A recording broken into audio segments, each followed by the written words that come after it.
Hi friends, welcome back. Friends, previous సెషన్లో మనం అసలు స్ట్రక్చర్ అంటే ఏంటి, స్ట్రక్చర్స్తో అసలు ఎప్పుడు వర్క్ చేయాలి అండ్ యాక్చువల్ రిక్వైర్మెంట్ ఏంటి, what makes us to work with structures, ఒక రియల్ లైఫ్ ఎగ్జాంపుల్ ఇచ్చి నేను మీకు మొత్తం డీటెయిల్గా ఎక్స్ప్లెయిన్ చేశాను. ఫ్రెండ్స్, ఈరోజు సెషన్లో ఏంటంటే స్ట్రక్చర్ని ఎలా డిఫైన్ చేయాలి, అసలు ఎందుకు డిఫైన్ చేయాలి, డిఫైన్ చేసిన తర్వాత ఆ స్ట్రక్చర్కి వేరియబుల్స్ని ఎలా డిక్లేర్ చేయాలి అండ్ ఆ వేరియబుల్స్ని ఏ విధంగా మనం ఇనిషియలైజ్ చేయాలి, ఈ కాన్సెప్ట్స్ని ఈరోజు సెషన్లో నేను మీకు డీటెయిల్గా ఎక్స్ప్లెయిన్ చేస్తాను.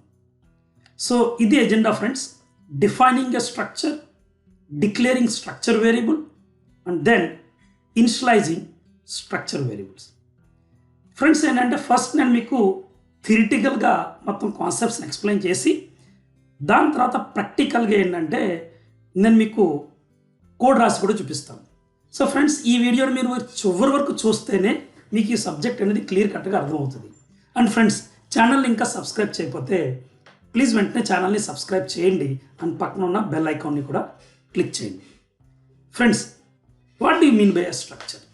ఎ structure is nothing but A user defined data type which allows us to combine data of different data types as one single unit. అంటే డిఫరెంట్ డేటా టైప్స్ని కలిపి ఒక యూనిట్ కింద రిప్రజెంట్ చేయడానికి ఉపయోగపడే కాన్సెప్ట్నే స్ట్రక్చర్ అని చెప్పి అంటాం ఫ్రెండ్స్. అండ్ స్ట్రక్చర్ అనేది యాక్చువల్గా ఏంటంటే ఒక యూజర్ డిఫైన్, అంటే ప్రోగ్రామర్ తనకి అనుకూలంగా తన ప్రాజెక్ట్కి రిక్వైర్మెంట్కి అనుకూలంగా కొత్త డేటా టైప్ని తయారు చేసుకుంటాడు. గైస్, మనం స్ట్రక్చర్స్ని ఉపయోగించి కాంప్లెక్స్ డేటా టైప్స్ని తయారు చేయొచ్చు. కాంప్లెక్స్కి ఆపోజిట్ ఏంటంటే సింపుల్ డేటా టైప్స్. గైస్, ఇప్పుడు వరకు మనం చూసినవి ఉన్నాయి చూసారా, ఇంట్, క్యార్, ఫ్లోట్, డబుల్, అవన్నీ simple data types guys. And ఆ సింపుల్ డేటా టైప్స్కి మీరు ఒక వేరియబుల్ని డిక్లేర్ చేస్తే అవి కేవలం ఒక వాల్యూని మాత్రమే హోల్డ్ చేస్తాయి తప్ప మల్టిపుల్ వాల్యూస్ని హోల్డ్ చేయవు కదా. సో మల్టిపుల్ వాల్యూస్ని హోల్డ్ చేసే వేరియబుల్స్ని మనం స్ట్రక్చర్ వేరియబుల్స్ అంటాము. అండ్ అటువంటి ఒక స్ట్రక్చర్ వేరియబుల్ని మీరు డిక్లేర్ చేయాలంటే ఒక కాంప్లెక్స్ డేటా టైప్ని డిఫైన్ చేయాలి guys. So structures are used to create complex data types అని చెప్పడానికి అర్థం అది. Structures are mainly used to store record type information or we can say attributes of an entity and all the attributes need not be of the same type. Guys, record type information అంటే for example మీరు ఒక స్టూడెంట్కి సంబంధించిన ఇన్ఫర్మేషన్ని store చేయాలనుకుంటున్నారు. So స్టూడెంట్కి సంబంధించిన ఇన్ఫర్మేషన్ని మీరు సింపుల్ డేటా టైప్ తోటి స్టోర్ చేయడం కుదరదు. ఎందుకంటే స్టూడెంట్ ఇన్ఫర్మేషన్ అంటే మల్టిపుల్ ఇన్ఫర్మేషన్స్ కలిపి ఒక స్టూడెంట్ని రిప్రజెంట్ చేస్తాయి. సో నేను ఒక చిన్న ఎగ్జాంపుల్ ఇచ్చాను చూడండి. స్టూడెంట్ అనే ఒక ఇన్ఫర్మేషన్ స్టోర్ చేయాలంటే మీరు రోల్ నెంబర్ కన్సిడర్ చేయొచ్చు, name, gender, age, address, mobile number, mail ID, కొన్ని అట్రిబ్యూట్స్ నేను మెన్షన్ చేశాను. ఈ విధంగా ఎన్ నంబర్ ఆఫ్ అట్రిబ్యూట్స్ని మనం డిఫైన్ చేయొచ్చు గైస్. ఫర్ ఎగ్జాంపుల్ ఇంకో ఎగ్జాంపుల్ ఇస్తాను చూడండి. మీరు సి లాంగ్వేజ్లో డేట్ తోటి వర్క్ చేయాలి అంటే ఒక స్టూడెంట్ ఒక డేట్ ఆఫ్ బర్త్ని రీడ్ చేయాలి, లేదా ఒక ఎంప్లాయీ యొక్క డేట్ ఆఫ్ జాయిన్ని మీరు స్టోర్ చేసుకోవాలి. మీన్స్ మీరు ఒక ఎంప్లాయీ యొక్క డేట్ ఆఫ్ జాయిన్ని స్టోర్ చేయాలనుకుంటున్నారు. గైస్, మీరు డేట్ ఆఫ్ జాయిన్ని స్టోర్ చేయాలనుకుంటే డేట్ ఆఫ్ జాయిన్ పేరుతోటి వేరియబుల్ డిక్లేర్ చేస్తున్నారు, బాగానే ఉంది. కానీ ఈ వేరియబుల్ ఏ టైప్ గైస్? డేట్ అనే డేటా టైప్ది. కానీ డేట్ అనే డేటా టైప్ లేదు కదా సి లాంగ్వేజ్లో మరి. సో మనమే కొత్త డేటా టైప్ని డిఫైన్ చేయాలి ఫ్రెండ్స్, డేట్ అనే పేరుతోటి. ఈ డేట్ అనే వేరియబుల్ ఏ డేటాని రిప్రజెంట్ చేస్తుంది అంటే డేట్, మంత్, ఇయర్ని రిప్రజెంట్ చేస్తుంది. సో ఈ విధంగా యూజర్కి అనుకూలంగా డేటా టైప్ని డిఫైన్ చేసే దాన్నే మనం స్ట్రక్చర్ డేటా టైప్ అని చెప్పి అంటాం గైస్. ఒక స్ట్రక్చర్ని డిఫైన్ చేయాలంటే ఇది to define A structure you have to use the keyword called struct. అంటే స్ట్రక్ట్ అనే కీవర్డ్ ఉపయోగించి మనం ఒక స్ట్రక్చర్ని డిఫైన్ చేస్తాం గైస్.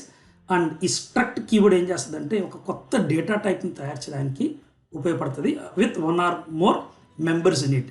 అంటే స్ట్రక్చర్ అనే కీవర్డ్ తోటి మనం ఒక డేటా టైప్ని డిఫైన్ చేస్తున్నప్పుడు దాంట్లో మనం మెంబర్ వేరియబుల్స్ని డిఫైన్ చేస్తాం గైస్. సో చూడండి ఇక్కడ స్ట్రక్ట్, ఇక్కడ చూసారా స్క్వేర్ బ్రాకెట్లో స్ట్రక్చర్ నేమ్ని ఇచ్చాను. ఈ స్ట్రక్చర్ నేమ్ని మనం ట్యాగ్ నేమ్ అని కూడా అంటాం గైస్. కొంతమంది ఇక్కడ ట్యాగ్ నేమ్ అంటారు. ఓకే, అండ్ ఈ విధంగా మీరు స్ట్రక్చర్ లోపల మెంబర్ వేరియబుల్స్ని డిఫైన్ చేసుకుంటూ వెళ్ళచ్చు. ఎన్ని డిఫైన్ చేయొచ్చు మీ ఇష్టం ఫ్రెండ్స్, ఎన్ని మెంబర్ వేరియబుల్స్ అయినా డిఫైన్ చేయొచ్చు. ఓకే, దాని తర్వాత మీరు బ్రాకెట్స్ని క్లోజ్ చేసి ఫ్లోర్ బ్రాకెట్స్ని క్లోజ్ చేసి ఈ స్ట్రక్చర్కి వేరియబుల్స్ ఏమైనా డిఫైన్ చేయాలనుకుంటే 1 or more వేరియబుల్స్ని డిఫైన్ చేయొచ్చు. దాని తర్వాత మీరు సెమీకోలన్ ఇవ్వాలి ఫ్రెండ్స్ ఇక్కడ. ఓకే, ఇది సింటాక్స్ గైస్. అంటే ఇక్కడ ఒక 2 పాయింట్లు చెప్పాలనుకుంటున్నాను. ఏంటంటే మీకు global declaration and local declaration గురించి తెలుసు. అంటే ఈ స్ట్రక్చర్ని మెయిన్ లోపల డిఫైన్ చేస్తే లోకల్ డెఫినేషన్ అంటాము. అదేవిధంగా ఈ స్ట్రక్చర్ని మెయిన్ పైన డిఫైన్ చేస్తే గ్లోబల్ డెఫినేషన్ అని చెప్పి అంటాం. సో మన ప్రాజెక్ట్ ఒక రిక్వైర్మెంట్ని బట్టి మనం డిసైడ్ చేస్తాం ఫ్రెండ్స్, మనకి స్ట్రక్చర్ అనేది లోకల్గా కావాలా లేదా గ్లోబల్గా కావాలని. ఇంకొకటి చాలా చాలా ఇంపార్టెంట్ పాయింట్, చాలామందికి తెలియదు కూడాను. అదేంటంటే ఈ స్ట్రక్చర్ ఒక నేమ్ ఉంది చూసారా, ఇది ఫ్రెండ్స్ ఆప్షనల్, ఇవ్వకపోయినా పర్లేదు. అంటే స్ట్రక్చర్ వేరియబుల్ని మీరు అక్కడికక్కడే డిక్లేర్ చేసేటట్టయితే ఇది ఇవ్వకపోయినా పర్లేదు. నేను మీకు ప్రాక్టికల్గా కూడా ఎక్స్ప్లెయిన్ చేస్తాను ఫ్రెండ్స్, డోంట్ వరీ. ఈ విధంగా సింటాక్స్ చూడండి ఒకసారి. స్ట్రక్ట్ స్టూడెంట్ అంటే స్టూడెంట్ అనేది మనం తయారు చేయబోయే కొత్త డేటా టైప్ నేమ్. దీంట్లో 3 అట్రిబ్యూట్స్ని ఇచ్చారు, రోల్ నెంబర్, నేమ్, యావరేజ్. ఈ విధంగా మీరు ఎన్నైనా ఇవ్వచ్చు ఫ్రెండ్స్. అండ్ ఇట్లా ఒక 2 వేరియబుల్స్ని డిక్లేర్ చేశారు మీరు, S1 ఒకటి, S2 ఒకటి. సో మీకు మెమరీలో ఏమవుతుందంటే, మెమరీలో మీకు ఇది మెమరీ అనుకోండి, ఈ మెమరీలో మీకు 2 వేరియబుల్స్ని డిక్లేర్ చేయడం జరుగుతుంది ఫ్రెండ్స్. ఒకటి S1, ఇంకొకటి S2. ఇది S1 ఫ్రెండ్స్, ఇది S2. ఈ S1 లోపల ఏంటంటే రోల్ నెంబర్కి స్టోర్ చేయడానికి కొంచెం స్పేస్, నేమ్ స్టోర్ చేయడానికి కొంచెం స్పేస్, అలాగే యావరేజ్ స్టోర్ చేయడానికి కొంచెం స్పేస్. సో ఫ్రెండ్స్ ఇది రోల్ నంబర్, ఇది ఏంటంటే నేమ్, ఇది ఏంటంటే యావరేజ్.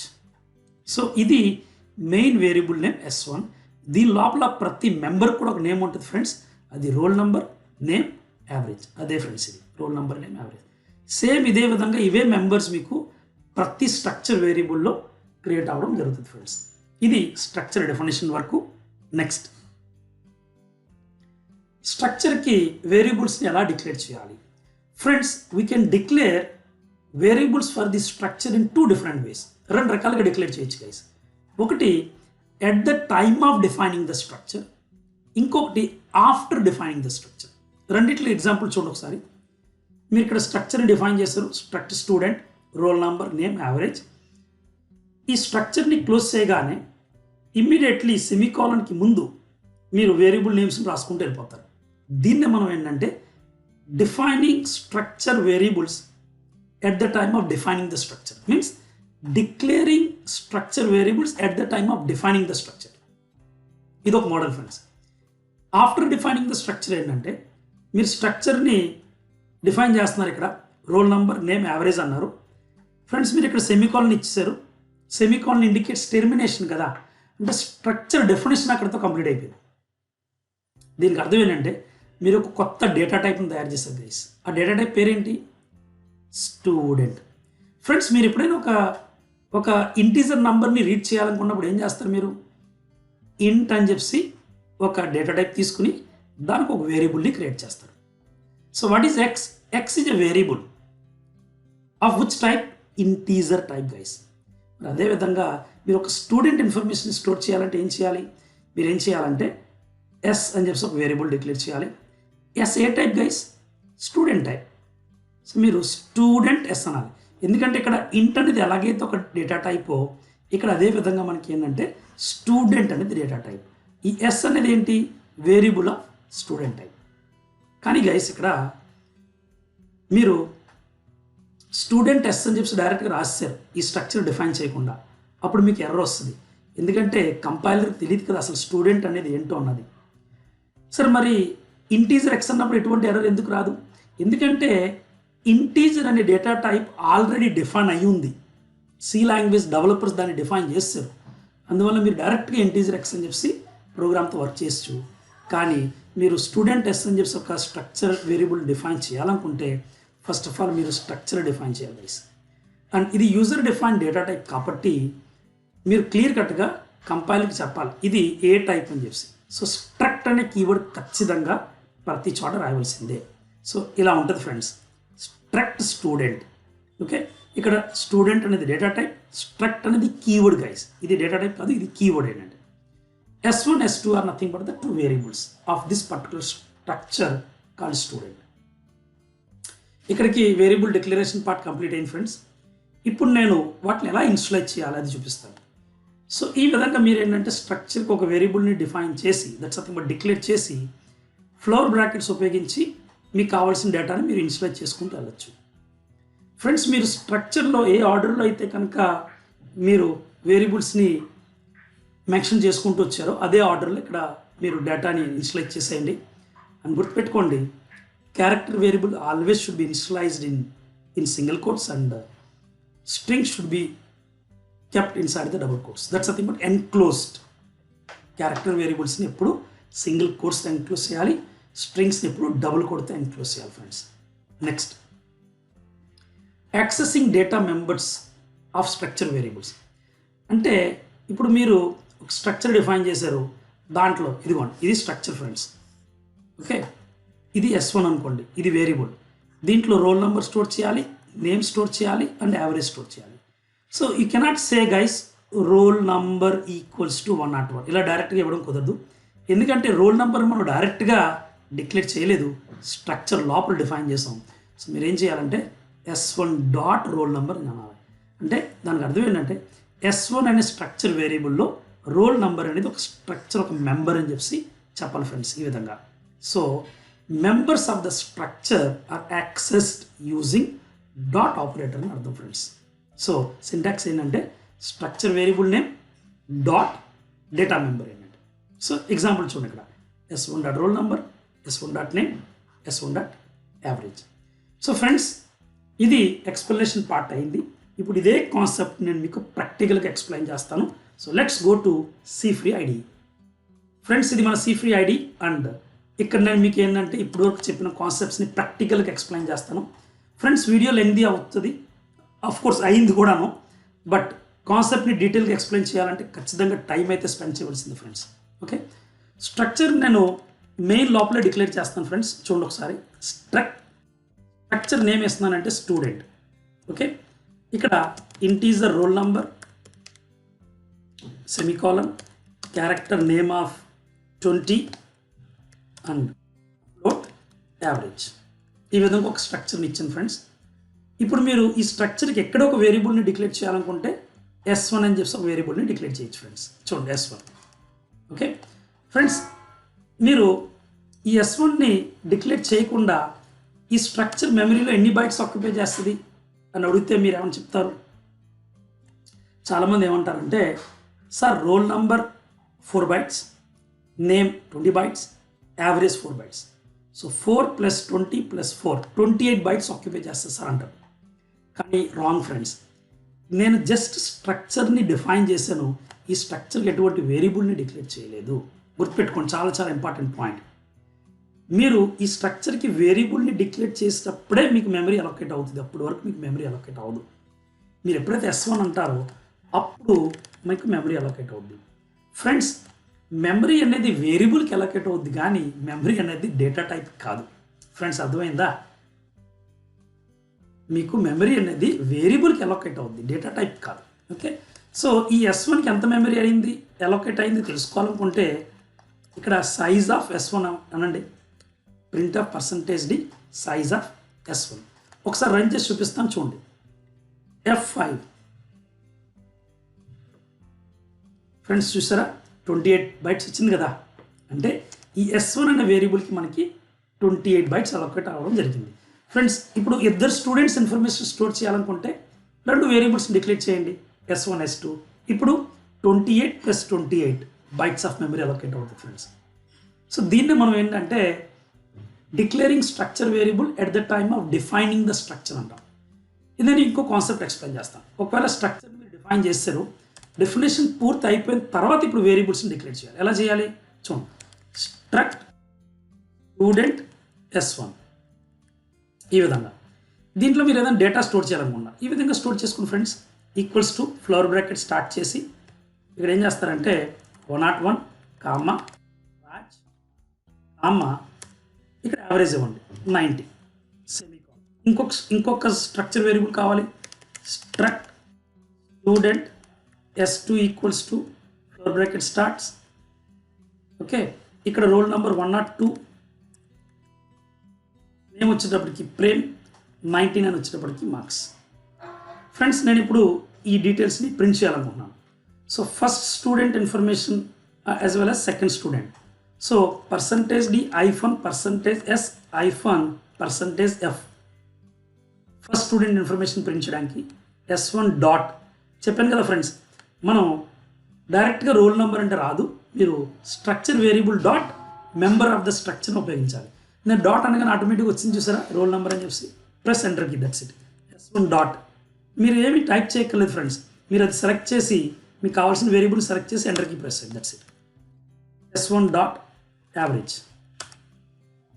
ఫ్రెండ్స్ ఇది ఒక స్టూడెంట్ ఇన్ఫర్మేషన్. అదేవిధంగా సెకండ్ స్టూడెంట్ ఇన్ఫర్మేషన్ కూడా ప్రింట్ చేయాలి అనుకుంటే కనుక చూడండి, ఇక్కడ %d %s %f comma S1 dot roll number comma S1 dot name comma S1 dot average. That's it friends. ఈ విధంగా మనం ఏంటంటే స్ట్రక్చర్ వేరియబుల్స్ని డిక్లేర్ చేయడం, అదేవిధంగా ఇనిషియలైజ్ చేయడం, అదేవిధంగా యాక్సెస్ చేయడం. F5 చూడండి ఫ్రెండ్స్, వచ్చిందా లేదా ఇద్దరు స్టూడెంట్స్ ఇన్ఫర్మేషన్, 101 రాజ్ 90 మనకి. ఓకే ఫ్రెండ్స్, నేను మిస్టేక్ చేసింది ఏంటంటే ఇక్కడ సెకండ్ స్టూడెంట్కి S2 అని రాయాలి ఫ్రెండ్స్. ఓకే, సో S2 అని రాస్తాను, S2. అదేవిధంగా ఇక్కడ S2, అదేవిధంగా S2. ఓకే, ఇప్పుడు చూడండి ఒకసారి, ఇద్దరు స్టూడెంట్స్ ఇన్ఫర్మేషన్ వచ్చింది కదా, 101 and 102. ఫ్రెండ్స్ ఈ విధంగా మనం ఏంటంటే స్ట్రక్చర్స్ని డిక్లేర్ చేసి డిఫైన్ చేస్తాం. ఒక ప్రోగ్రాంలో మనం ఇన్ని స్ట్రక్చర్స్ అని డిఫైన్ చేసుకోవచ్చు గైస్. స్ట్రక్ట్ డేట్ అనేది కొత్త స్ట్రక్చర్ డిఫైన్ చేసాం guys. Integer date DD MM YY. Friends స్ట్రక్చర్లో మనకి same variables of same data type ఉండొచ్చు, variables of different data type కూడా ఉండొచ్చు. సో స్టూడెంట్ స్ట్రక్చర్ అనేది ఏంటంటే డిఫరెంట్ డేటా టైప్స్కి ఒక ఎగ్జాంపుల్. డేట్ అనేది సేమ్ డేటా టైప్ది ఎగ్జాంపుల్. మీన్స్ ఇక్కడ డేట్ మంత్ ఇయర్ అనేది 3 ఇంటీజర్ టైపే, కానీ ఇక్కడ మూడు different type. Is it clear? ఈ విధంగా మీరు ఈ డేట్కి DOJ అంటే DOJ అంటే డేట్ ఆఫ్ జాయిన్ అని అర్థం ఫ్రెండ్స్. ఈ విధంగా మీరు ఒక వేరియబుల్ డిక్లేర్ చేశారు, అండ్ ఈ వేరియబుల్కి మీరు కావాలంటే డేటాని అసైన్ చేయొచ్చు. DOJ dot date equals to 12th, DOJ dot month equals to 10th month, DOJ dot year equals to 2021. ఈ విధంగా మనం డేట్స్తో కూడా సి లాంగ్వేజ్లో వర్క్ చేయొచ్చు. /n date of join is అని ఇచ్చి %d అని ఇచ్చాను ఫ్రెండ్స్. ఓకే, కానీ మీరు ఏ ఫార్మేట్లో ప్రింట్ చేయాలనుకుంటున్నారో ఆ ఫార్మేట్లో %d %d అగైన్ %d ఇచ్చి మీరు ఏం చేస్తారంటే friends comma DOJ dot date comma DOJ dot month comma DOJ dot year. ఈ విధంగా ఇవ్వచ్చు ఫ్రెండ్స్. ఓకే, అండ్ ఇప్పుడు చూడండి ఒకసారి F5 ఇచ్చి రన్ చేసి చూపిస్తాను మీకు. ఫ్రెండ్స్ వచ్చిందా లేదా? 12th September 2021 date of join అని చెప్పి. సో ఫ్రెండ్స్ ఇది స్ట్రక్చర్ వేరియబుల్స్ని డిక్లేర్ చేయడం, ఇన్స్టలైజ్ చేయడం, అదేవిధంగా ప్రాక్టికల్గా స్ట్రక్చర్ని డిఫైన్ చేసే ఎగ్జాంపుల్. ఎగ్జాంపుల్లో నేను మీకు ఏంటంటే 2 స్ట్రక్చర్స్ తోటి వర్క్ చేయడం ఎక్స్ప్లెయిన్ చేశాను. అదేవిధంగా స్ట్రక్చర్ వేరియబుల్స్ని at the time of defining the structure, అలాగే ఆఫ్టర్ డిఫైనింగ్ ద స్ట్రక్చర్ కూడా ఎలా డిక్లేర్ చేయాలి, అదేవిధంగా ఇన్స్టలైజ్ చేయాలి, అదేవిధంగా వాటిని ఎలా యాక్సెస్ చేయాలి అన్న దాని గురించి ఎక్స్ప్లెయిన్ చేసుకుంటూ వచ్చింది. ఫ్రెండ్స్, ఈ వీడియో కనుక మీకు నచ్చినట్లయితే ఖచ్చితంగా లైక్ చేసి షేర్ చేయండి. అండ్ వీడియోని ఇంకా సబ్స్క్రైబ్ చేయకపోతే మీన్స్ ఛానల్ని ఇంకా సబ్స్క్రైబ్ చేయకపోతే వెంటనే ఛానల్ని సబ్స్క్రైబ్ చేసి వీడియోని లైక్ చేయండి. ఫ్రెండ్స్, నెక్స్ట్ సెషన్లో నేను మీకు ఏంటంటే ఒక స్ట్రక్చర్ని డిఫైన్ చేసి యూజర్ ఇన్పుట్ ఎలా తీసుకోవాలి, ఇస్ ఇట్ క్లియర్, అంటే రన్ టైంలో ఆ స్ట్రక్చర్లో ఏ విధంగా డేటాని రీడ్ చేయాలి అన్న దాని గురించి ప్రాక్టికల్గా ఎక్స్ప్లెయిన్ చేస్తాను. ఓకేనా friends? So friends, thank you so much. Bye and take care. See you in next video.